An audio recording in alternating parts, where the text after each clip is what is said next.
Hello, sexy people. It is great to see you again. And I know you are going to love today's guest. It's someone I know many of you already follow and admire. And if you don't yet, you soon will. Stephen Thomas, aka the UK Carnivore, is a metabolic health coach, phlebotomist. I managed to say that, obesity and diabetes specialist with a degree in nutrition and health sciences to back it all up. He's phenomenally popular on YouTube and he's helped hundreds of people to turn their health around using real food, no nonsense education, and a dose of that Yorkshire straight talk that we all love. He's also going to be a fellow speaker at the upcoming Great British Meetup, where we'll both be sharing stories from the front lines of food, healing, and community. I'm absolutely delighted to have him here on the Happy Sexy Health channel today to chat all things carnivore, health transformation, and how we can all live better, not sicker, as we get older. Welcome to the show, Stephen Thomas. Oh, thank you, Stephanie. That was a really good build up. I was quite impressed there. Although I think I'm not a northerner. I live in the north, so maybe I'm becoming a bit northern. But yes, I'm actually a southerner. Hey. That's okay. Happy Sexy Health. Well, I think I've got 2 out of 3. Let's see. You've got all three. You've got all three.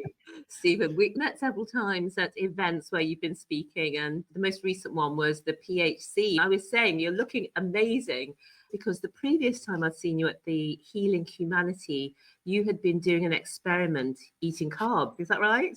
Yeah, I did 8 weeks to show 4 weeks of content with the CGM, and that ruined me completely and utterly. But it's always good to remind yourself of how bad these things are for you, because it just doubles your resolve that you're saying the right things. Right now, people are pushing what's called the sugar diet, where they're literally recommending a way of eating that if you told a bunch of 7-year-olds, they would all say, wow, that is really bad for you. And because it works, people lose a bit of weight. But how does that affect their health? Yes, it might make them happy, but it's not healthy. It's not healthy to lose fat in that way by restricting protein so much and fats, because it's ridiculous. But yes, I saw you at the Healing Humanity.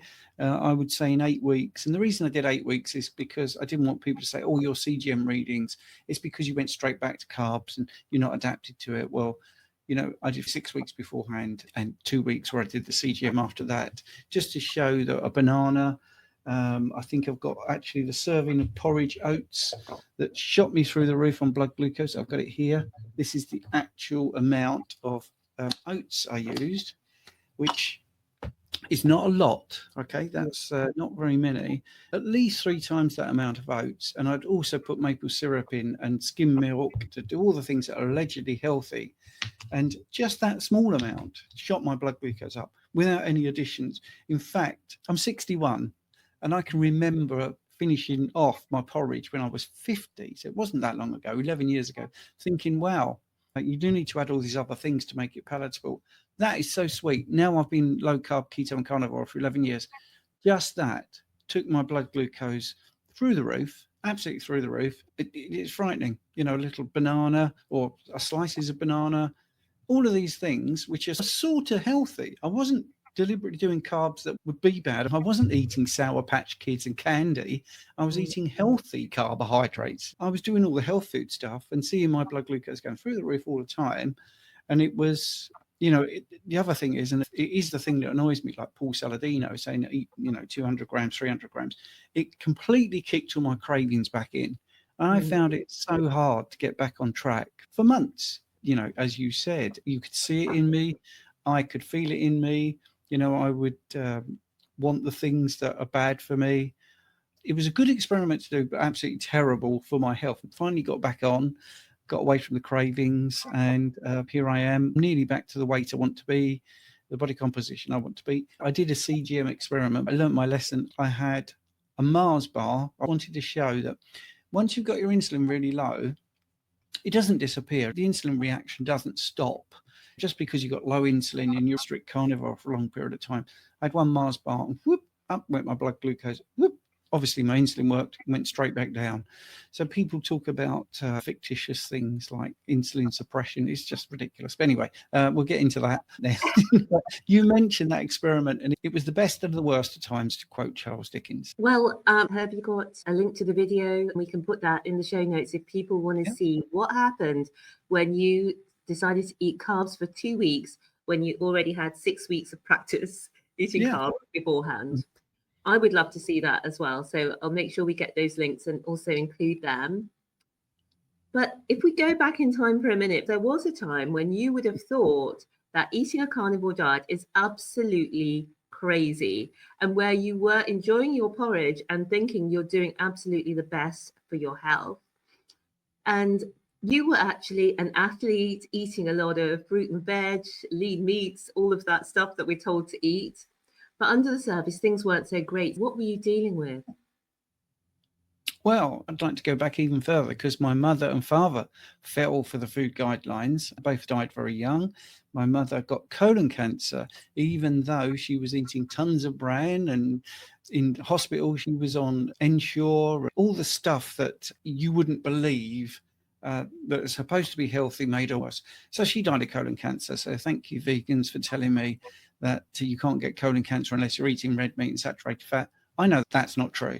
You definitely get worse colon outcomes with fruit and veg and lots of fiber. Fiber was absolutely, it perturbed her system so much, and she died. So by the time I was 23, I'd lost my mother and my father, but I'd still believed the food guidelines totally and utterly. At school, I had the 800-meter record for that distance. So I was sort of naturally quite fit. I played for the soccer team, or football team, as we say in England. We can talk about football properly because it's a game with a ball and you hit it with your foot. So I did that, and I dabbled in being semi-professional, and also did a bodybuilding tournament, a natural one, by the way. I looked great and I felt great. I was performing all right.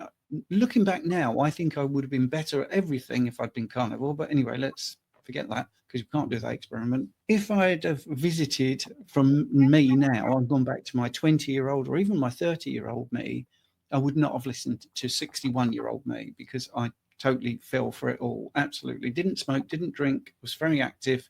I should have been the poster boy for the food guidelines.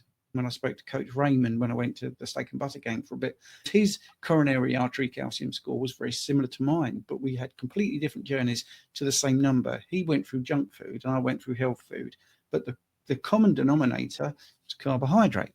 Anyway, so I get to my 40s and I start to think, maybe I'm not training hard enough, maybe I'm not running far enough. These medals are for running, by the way. And I was finding that it was difficult to get my body composition right. I had lower left quadrant pain. I was pre-diabetic, which we know is a fictitious marketing scam, basically. But anyway, all those things were happening to me. And I can remember just before I went low carb, standing outside the CAC machine and the radiologist saying to me, don't know why you're doing this. You look really quite good, quite healthy, And I said, well, my life of high carbohydrates have probably ruined my heart, to be honest. And that was the case. It was 639. So then the lower left quadrant pain and having a colonoscopy with the belief that genetics were really important as well, because my mother had died of colon cancer. I really thought this was it. I really genuinely thought I'm going to die and I'm doing all these things right. What is wrong with me? Not what is wrong with the guidelines. What is wrong with me? I fell for all their excuses because these are the excuses that are still rolled out to us now. Genetics. You're not doing it right. You're not exercising enough. You're eating too much. You've got to eat less, move more. But I was doing all that stuff. So I know it's all BS. I'm not going to swear on here, obviously, but it obviously makes me very angry, especially, once I learned about the term pre-diabetes was just a marketing phrase that was thought up. And the director of the American Diabetic Association actually has gone on record as saying that was a big mistake. But anyway, right. So for me personally, and going back to my personal story, I did actually develop cataracts as well. My skin was really bad. It looked like, I had a huge rash here if I was ever stressed, like someone had got a strawberry and smashed it against my head. Athlete's foot constantly. Loads of allergies. I was allergic to fish. I was hospitalized twice for eating fish. So yeah, I was a wreck. I really was a wreck, but it was all explained by the mainstream for different things. I even had lower back problems. I was supposed to be in a wheelchair by the time I was 50. That was told to me in my 20s when I was shown a really convincing X-ray that I'd done my back in, by the way. Here I am, 61, playing football, nowhere near a wheelchair. So all the stuff was rubbish. I was lied to left, right, and centre.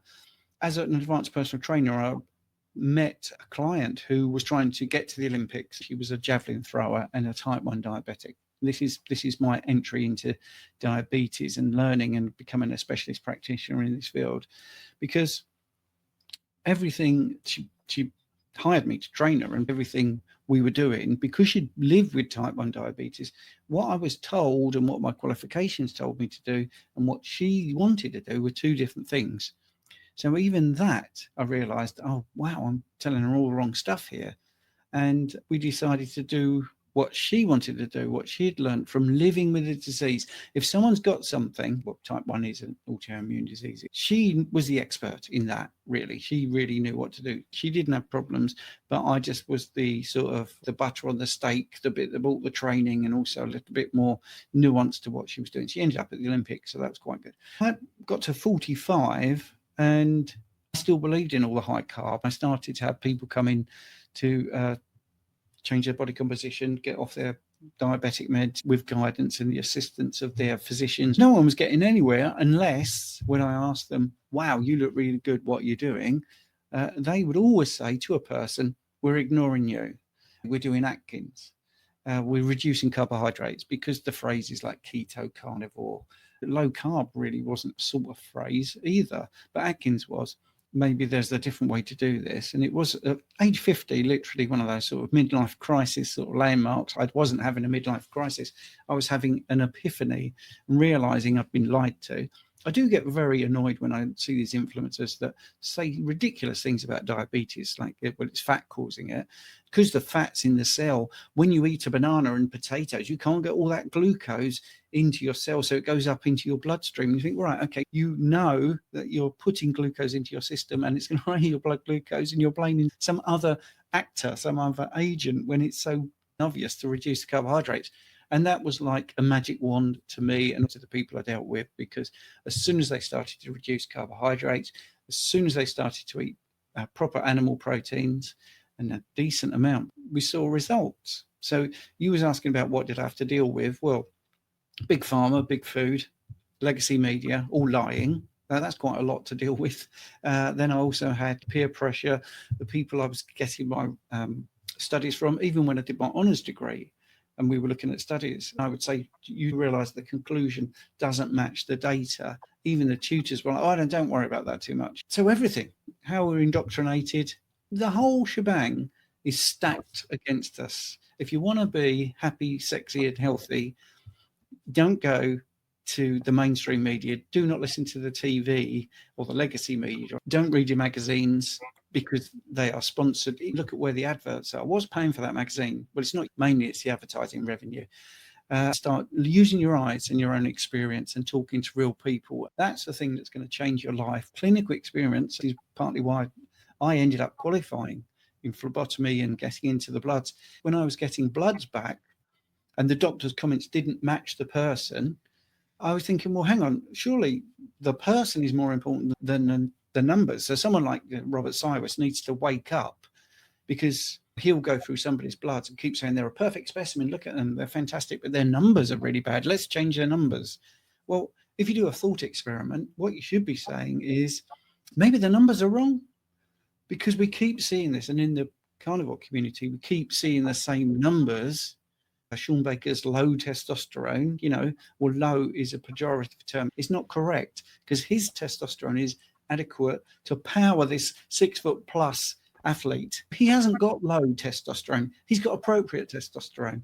And I think the reason you got me on the show is because I could talk for hours about all this, but I'm getting off your question. So that's what I had to contend with. Big pharma, big food, legacy media, lots of vested interests, loads of money in exercise. I am not a rich man at all. We've got one car, haven't had a holiday for 5 years. I'm not asking for the smallest violin in the world to come out. But the point being is, if I decided to sell out, I could be pretty wealthy, because I get content providers and brand connect and all this on YouTube.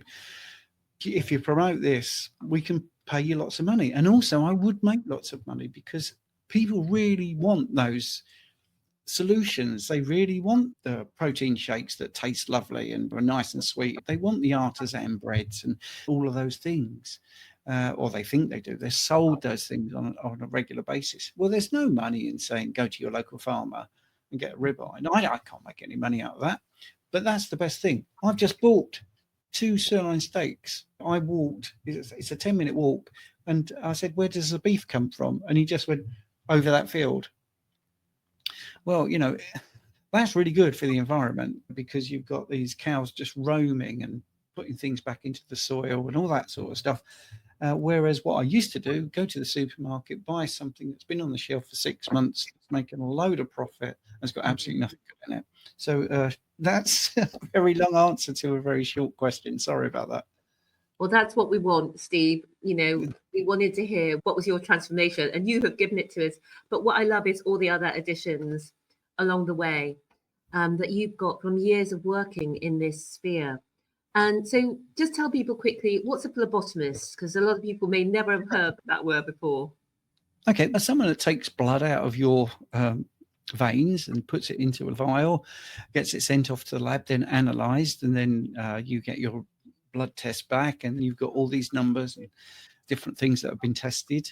You need to be trained to take the blood, how to know what order to put the blood into the vials, what goes first, second, third, how to handle it, and how much you need, what you need to test for certain conditions. If someone's coming with the symptoms, which is really important, and the symptoms maybe suggest that they've got low iron or something like that, or low folate, then it's no good testing them for fasted insulin because it's not the right test.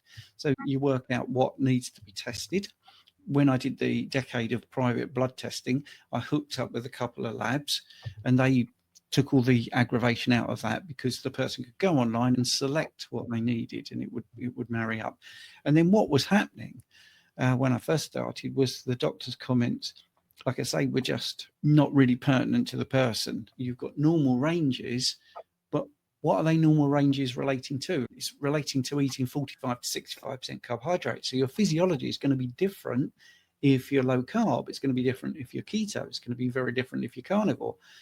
So what a phlebotomist would do is interpret the blood in the context of you as a person, or you might be an athlete. I got a guy that was 50, he was overweight, smoking tons of cigarettes a day, ended up top 20% in the world marathon running. When we started his bloods, the range and what we were looking for completely changed as he became an athlete and ate a completely different way. So the numbers that were pertinent at the beginning weren't as pertinent at the end because there was a lot more turnover. Or if someone's doing a bodybuilding show, for instance, their enzymes in their liver, we will look at ALT and AST slightly differently if they're working out, really pushing themselves compared to someone who's working in an office. So a phlebotomist a good one does all those things. Doesn't just look at the numbers and say, oh, well, the range is 0 to 20 and yours is 19 and I want it to be 15. Where are you getting that information from? And why is 0 to 20 a good range? That's actually quite broad. Why isn't it 0 to 5? So if you look at those sort of things, a phlebotomist from top to bottom, I wanted to do the whole thing, go to see the person, find out what was up, take the blood, recommend the test, get the test back, read the doctor's comments, talk to the doctor, get some interpretation, go through those with the patient and explain, this is out of range, but explain the range and say maybe we could ignore the range actually because the range is not based on you as a person. This is what it's been like for the last 6 years. I wrote this book about this because this has been a real labor of love, and it's about bloods in the context of low carb, keto, and carnivore. It's quite in depth, it's nice. It's got a lot, it's got illustrations that I produced myself to explain iron, the iron panel, what happens, and to blast the misconceptions away, backed by science with all references. It's not just my theory, backed by real bloods from real people as well. It's a fascinating thing. You mentioned how many clients I've got. I've had over 1,000. That's not enough to make a big dent into what the labs are doing. because you need even more data than that. But we need to look at the ranges and say these ranges are not applicable in this case. In this way of eating, we need different ranges. Some of them are so misleading. So, for instance, if you take what's called eGFR, which is the filtration rate of the kidney, the E stands for estimated. And how they estimate it is based on a thing called creatinine, which is a breakdown product from protein metabolism. If you eat more protein, you're going to have more waste. So you get a disproportionate filtration rate, which looks too low compared to what it is in reality. To try and make this really easy, Stephanie, the numbers are nice and round. You want it above 60. That seems to be quite a good filtration rate. Firstly, there's a little bit of a racist thing to this, where if you're black, they will up your rate by a factor because most people of that ilk have slightly more muscle. That's terrible. That's absolutely I'm not saying it's racist. I'm just saying it's terrible science. You want the actual filtration rate of the person, because there could be a white guy that's very muscular and there could be a black guy that isn't. I want the numbers. I don't want an estimate. So that has gained some traction. That is now a big campaign to not use the eGFR for kidney filtration rate, but to use what's called cystatin C, which is not reliant on creatinine. It's actually more of an accurate measure for filtration rate. And you might think, well, when it's not in real life, because I've had somebody who was put on the transplant list and told this is a really bad filtration rate. When they did the cystatin C, they were way over 60. I mean, they were nearly 100. So I've got in the book a really heartfelt thank you from one person. I've got more than one person, but one person in particular who was like, I can't believe it. I thought I was losing my kidneys based on an estimation. Well, that's absolutely terrible, isn't it? Well, that's how important it can be, Stephen, to have the right analysis. So you get your numbers done, you get your tests, and your average, typical general practitioner does not know how to analyze these tests. Well, the cystatin C test is a big test. It's not like a niche. A lot of GPs have never heard of it because when I've said to the patient, go back and see if you can get a cystatin C test, they get, well, we don't really need to do that, or what is that? That's frightening. But that isn't the only test. So eGFR, so kidney, big deal, right? So that's a bad one. Then you look at diabetic ranges, which are ludicrous. The HbA1c is definitely unreliable. Now, we know that because people with hemolytic anemia, their red blood cells don't last as long as they should do. So when they have an HbA1c reading, we have to ignore it because it's artificially low because their red blood cells die maybe after 60 days rather than 120. So they're not sticking around to get glycated that much, and it has a little effect on the reading. So we know that for a fact. So that's something you can look up. If you think this is all rubbish, look that disease up and look up HbA1c. Is it a reliable marker for those with hemolytic anemia? So the first thing is, let's take the bias out of talking about this. That's nothing to do with carnivore, keto, or anything. That's a known disease, and we do have to ignore the HbA1c. And what do you do in that case? Well, you look at their daily blood glucose, you look at their fasted glucose, fasted insulin, C-peptide, and you look at all the other things around glucose metabolism and insulin production. So what happened to me was once I started getting a good volume of people in, like I say, I've had over 1,000 clients. I've had a fair few that are diabetic and a lot that are on CGMs and a lot doing the finger pricks. And they're saying to me, I don't understand, my HbA1c's gone up, but my daily blood glucose has gone down. It makes no sense because you're using a number that isn't applicable because it is not factoring in the life of the red blood cells. There is a move in place right now. I'm going to give you this link in a minute, but it talks about the red blood cell lifespan. And labs are now talking about what's called an HbA1c, adjusted HbA1c. Now, the adjusted, I don't like all that, but what is the adjustment? It's the life of the red blood cells. It's absolutely known by the labs the other way where it's artificially too low. Now we're getting the traction that it can also be artificially too high. And even within just the cohort of diabetics, we can get a better understanding with this new measurement, which would be amazing to get to the glycation. Now, what causes glycation? Carbohydrates. So there's also an admission there that maybe carbohydrates are a problem. Once we get into the fact that the HbA1c is unreliable, the eGFR is unreliable. So then we're now looking at unreliable numbers for blood glucose management. We're looking at unreliable numbers for your kidney. We then get into an iron panel, which is unreliable. The vitamin C is unreliable, because when you're eating this way, you need much less vitamin C because you're eating heme iron, not non-heme iron. And to convert non-heme iron to heme iron, you need a lot of vitamin C, because there's a thing called vitamin C ferroreductase, which breaks down non-heme iron for plants and makes it into heme iron that humans can use. It's a big deal. And this is why I was interested in it. And that's why I wrote the book. And by the way, that's just scratching the surface. I'm not even getting into lipids, because it is fascinating, just those 3 or 4 areas which are really mainstream and not particularly controversial and backed by a lot of science. And yeah, it's incredible. Can you hold the book up again, please, Steve? I just want to, a guide to blood tests. And I know you've got another book as well. Yeah, it's like a little companion, which actually is a bit more expensive because it took me forever, which is just about that. So that's about the statins.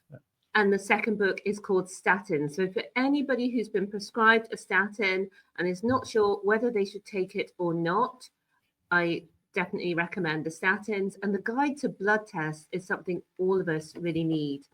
And of course, Steve, you've got your YouTube channel. Mm-hmm. Talk to us a little bit about what people can expect to find there. On a Sunday, every Sunday at 7 p.m, myself and my co-host Richard Smith, the Keto Pro, who is without a doubt the best nutritionist, I think, in the world, with the information that he's got, he is incredible. And the way he can retain information is great, and he can get that across in a way that only Richard could do. So that's good. So every single week we do an hour of live question and answers. So that's one of the things on there. I also do the occasional, like you saw this morning, I did a live stream with Bart. I do interviews, success stories, over 182 success stories. You know, people being told that they had 2 weeks to live, and me interviewing them 5 years later. People with kidney failure down to filtration rate of 2 and 5. 2 of the ones I particularly remember, where they've reversed that, going from a situation which was just unbearably difficult to believe, getting back to health. So the success stories are really good. I've got a science and well-being playlist, which is just all the basics. So it's mainly the live Q&A, I think, at the moment. I do some shorts and reels, which is sort of bite-sized information. I have a membership of YouTube where you can see members' question and answers. So Richard and I have a thing called the low-carb school community, school as in SKOOL, and we do a live question and answer 8 p.m. on a Sunday, and we also do one on a Monday at 8 p.m. and then I have a Wellness Wednesday one at 7 p.m. and it's brilliant because there's like-minded people there as well. And you know, I think the YouTube channel has bits from that as well, so the members get bits from the members meeting and some of the stuff. If I think it's really good and everyone would be happy for me to share, I'll put a snippet from the members meetings out to everybody. So the YouTube channel, I think, you know, it's got a lot of love. It's small amount of subscribers, I think about 36,000, something like that, but they're all very active and they're really intelligent and interested. So yeah, I think it's a nice little channel. Yes, 36,000 to me is an immense amount. So I think that's massive. Now, I know that we've got just a few minutes left. I've got so many more questions that I could ask you, but why don't we round out by talking about community? Because we're both going to the Great British Meetup in August. Why do you think that in-person connection matters so much, especially in carnivore keto, Stephen? Well, I'd love to turn that around, because realistically, that's how we met. I think community, even online, is brilliant because we're the weirdos, aren't we? We're the ones that go out to the restaurant and don't want the bread and don't want the potatoes, and people don't get it, even though, look at you. I mean, you look so vibrant. If you're the example of good health, I mean, I haven't taken a medication or been to the doctor for over 10 years. So I feel like I'm a pretty good example of low carb, keto and carnivore. And I haven't had a day off sick in all that time. When you're online, that person could be completely on their own in their family, and everyone could be saying, but you're mad. You should be doing this. You should be doing that. You should eat the rainbow. You should eat a balanced meal. You should reduce your calories. You shouldn't eat red meat because it's going to cause cancer. This normal rubbish that is used against you. So if you can see in a community, like I say, when we do our live Q&A, we might have 200 people live, and then about 1,000, 2,000, maybe 4,000 look at it afterwards. Well, these are like-minded people, and they'll put that in the comments. So if you're sitting there struggling, thinking, I am the only one in the world that thinks like this, you realize that you're not. And the great thing about the meeting in person is you have that human connection. I mean, that's one of the things, if we've learned anything over the last 5 years, hopefully people have learned that locking yourself in a home, not seeing the sunlight, not talking to your family, not hugging people that you care about, not having time for the older people that are maybe not getting any conversation, they're really important things for health. They're so important to actually make that connection. So just to see somebody, have a selfie with them, shake their hand, it just makes you part of the world and part of the community. You realize that, they're just normal people.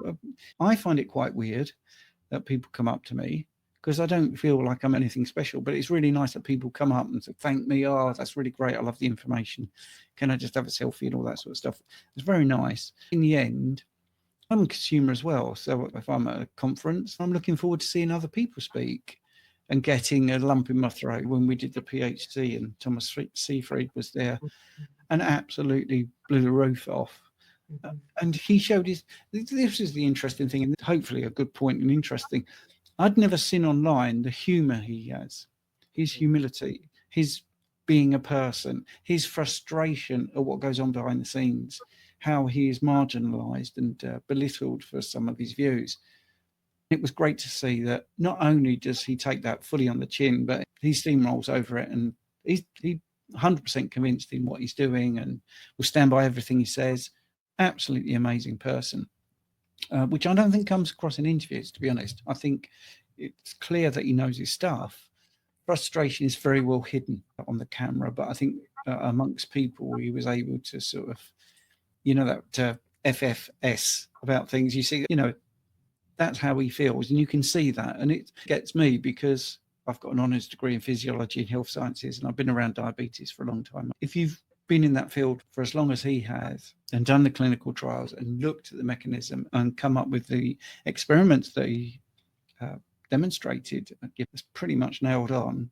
And then have someone like Andrew Scarborough in the audience who's living proof, given few weeks to live and 11 years later still being around, eating more ketogenically.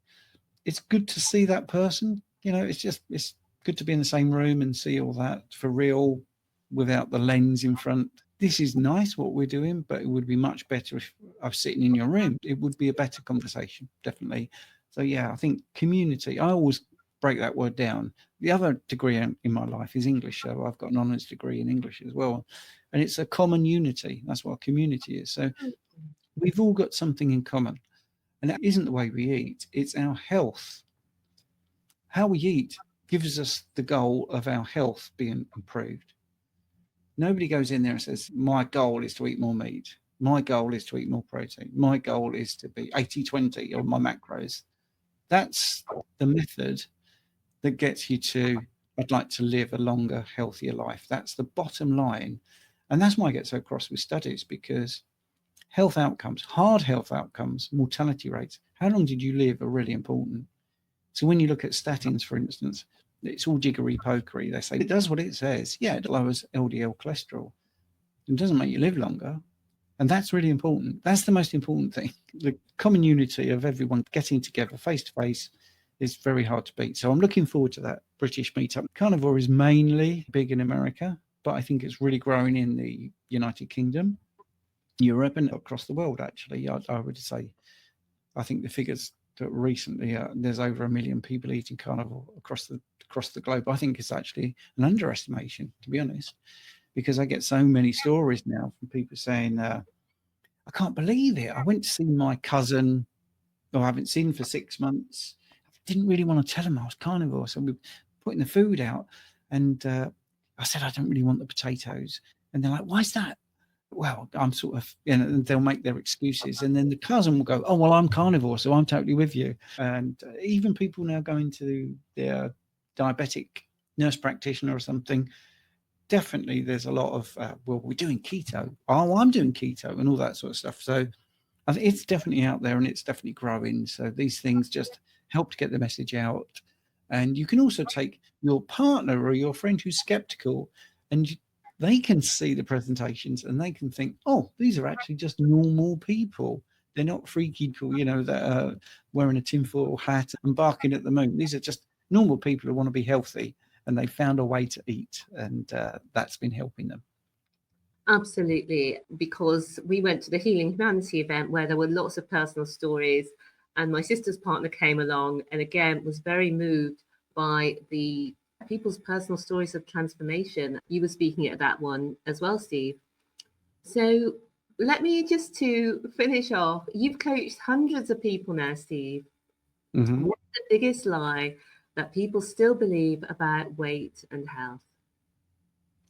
Oh, there isn't one single one. Obviously, you should eat less, move more, eat a balanced diet. To be honest, the biggest problem I have is under eating. People are scared to eat fat, scared to eat protein, and certainly scared to eat enough. And I think that's what we need to address firstly. Change the relationship with food. Don't worry about your body composition. Don't worry about anything else except your relationship with food. Once you fix your relationship with food, just eat the right things and enjoy it. Eat when you're hungry, stop when you're full. So it's really basic. It's really simple. Eat the right things when you're hungry, stop when you're full. Don't believe that you've got to drink 8 glasses of water. Drink to thirst. Just do everything as common sense. You will find your way. I suppose that, there's too many big lies. Fiber is good for you, but that's a lie. Avoid saturated fat. That's a lie. Red meat is bad for you. That's a lie. All the normal ones that you'd imagine. All the things that are common sense. We've been eating tens and hundreds of thousands of years, which we know from isotope testing. If it doesn't pass the common sense test, then don't believe it. So, for instance, something that has to be manufactured has to have chemical solvents and heating and extraction methods. That's not going to be healthy. Anything that's new in the diet is not going to be good for you. Anything that's on the shelf, not fresh, that's not good for you. Eat something that's species appropriate. You wouldn't look at a lion and think, oh, I think that will be better eating grass. You wouldn't look at a cow and think, well, maybe they'd be better eating meat. Think of what we are as a species, what we should be eating, what we've always been eating, and do that. If it's a food that's got loads of ingredients, that's not a food. Just whole food as much as possible. Don't buy into any of the shakes and potions, boxes, and all that stuff. Just eat real food. So I think the biggest lie is don't listen to your body. Listen to the experts. That's complete BS. Stephen, that is a great way to end because it's a reminder that we can try this out and see how we feel. We've been trying out this eat more, move less, most of us, all our lives, and we've ended up in a state of unhealth in one way or another. We've been looking for something different. We found it, and then we found better health on the carnivore or the keto or the primal way of eating. We've gone to our doctor and says, look, I feel amazing. I've lost weight. My blood pressure's gone down. And your doctor said, oftentimes, you're going to kill yourself doing that. You need to eat like I told you. That wasn't working. Listen to your own body.